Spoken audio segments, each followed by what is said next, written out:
আমাদের জানাজা বইলা দিবে আমরা কে? আমাদের জানাজা বইলা দিবে আমরা কে? জুবায়ের আল আনসারীর জানাজা 10 মিনিট আগেও জানতো যে 5 জন পড়াবে। কয়জন? আর 10 মিনিট পরে কয় হাজার হয়েছে? হ্যাঁ, কোত্থেকে আসছে এগুলা? 10 মিনিটে এত লোক কোত্থেকে আসলো? ওই পুরা এলাকার ভিতরে তো এত ভোটারও নেই। ওর চতুর্দিকে যে গ্রামগুলো আছে আমি চিনি, এতগুলা ভোটার নাই। কোত্থেকে আসছে বুঝান আমাকে।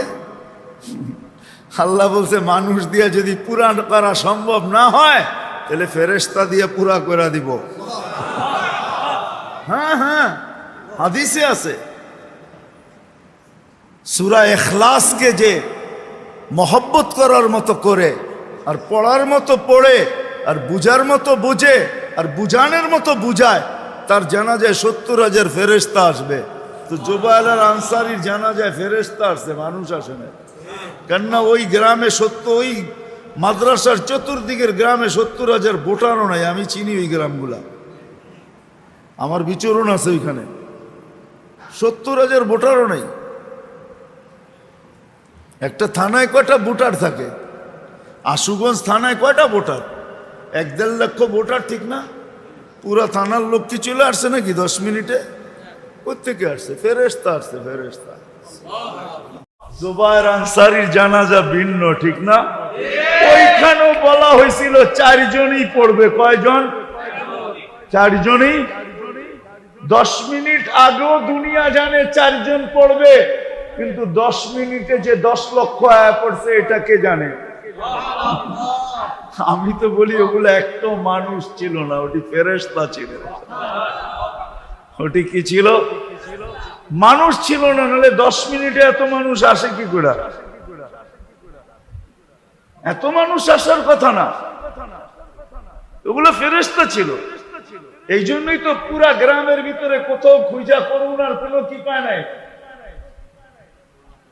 পাইছে? হ্যাঁ পাইছে।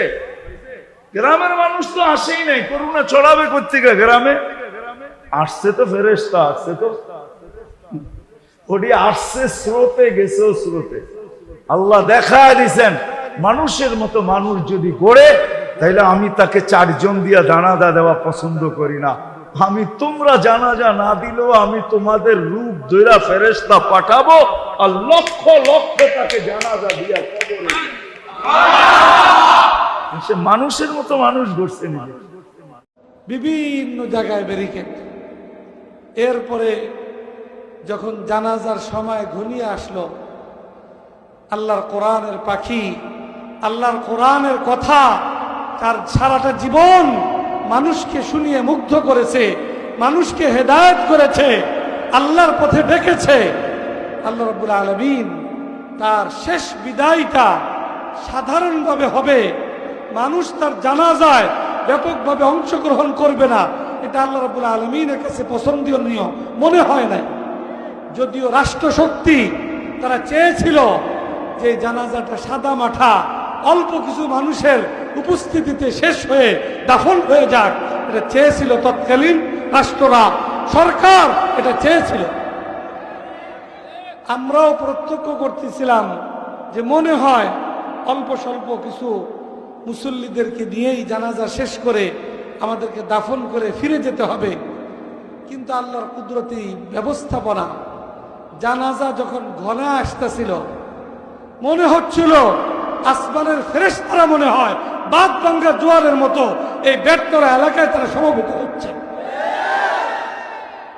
মুহূর্তের মধ্যে শুধু এই মাঠ ঘাট নয়, গোটা এই জাতীয় সড়ক, এই মহাসড়ক যত দূর পর্যন্ত চোখ যাচ্ছিল, পুরা সড়ক লোকে লোকারণ্য হয়ে গেল।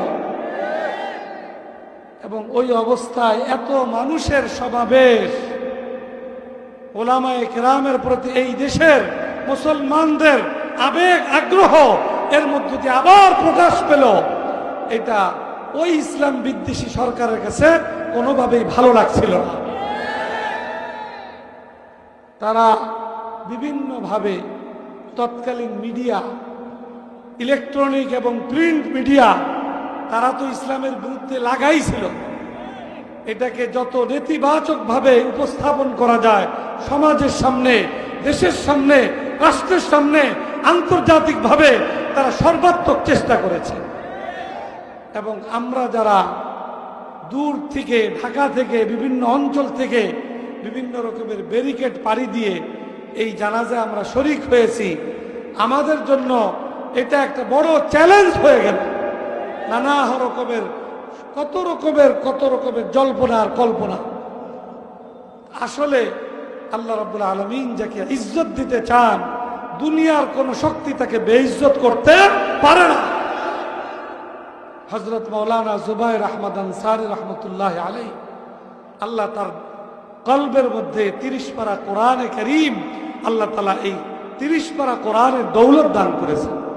তার জবানের মধ্যে আল্লাহ তাআলা কোরআনের তাফসীরের সুমধুর কণ্ঠ আল্লাহ তাআলা তাকে দান করেছেন।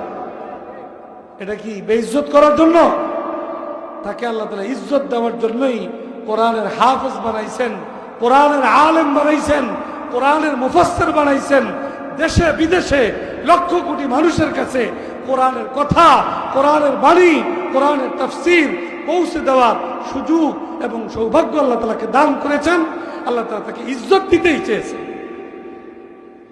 দুশমনরা শেষ মুহূর্তে তার ইজ্জতপূর্ণ বিদায় এটা কোনোভাবেই চাচ্ছিল না, কিন্তু আল্লাহর কুদরত চাচ্ছিল সারা জীবন যেভাবে তিনি ইজ্জতের সাথে লক্ষ কোটি মানুষের সামনে কোরআনের কথা বলে গেছেন, তার বিদায়টাও যেন লক্ষ লক্ষ মানুষের জানাজার মধ্য দিয়ে হয়। এটা আল্লাহ তাআলার কুদরতি ফয়সালা ছিল। আমরা সেটাই সেদিন 2020-এর এপ্রিল মাসে আমরা প্রত্যক্ষ করেছিলাম। আল্লাহর কোরআনেও আল্লাহ তাআলা ঘোষণা করেছেন, ওয়ালিল্লাহিল ইজ্জাতু ওয়ালিরাসূলিহি ওয়ালিল মুমিনিন ওয়ালাকিন্নাল মুনাফিকিনা লা ইয়ালামুন। ইজ্জতের প্রকৃত মালিক কে? আল্লাহ। অন্য আয়াতে আল্লাহ তাআলা বলেন, ওয়াতুইজ্জু মান তাশা ওয়া তুযিল্লু মান তাশা। আল্লাহ যাকে ইচ্ছা তাকে ইজ্জত দান করেন, যাকে ইচ্ছা আল্লাহ তাআলা তার থেকে ইজ্জত আল্লাহ তাআলা ছিনায় নেন।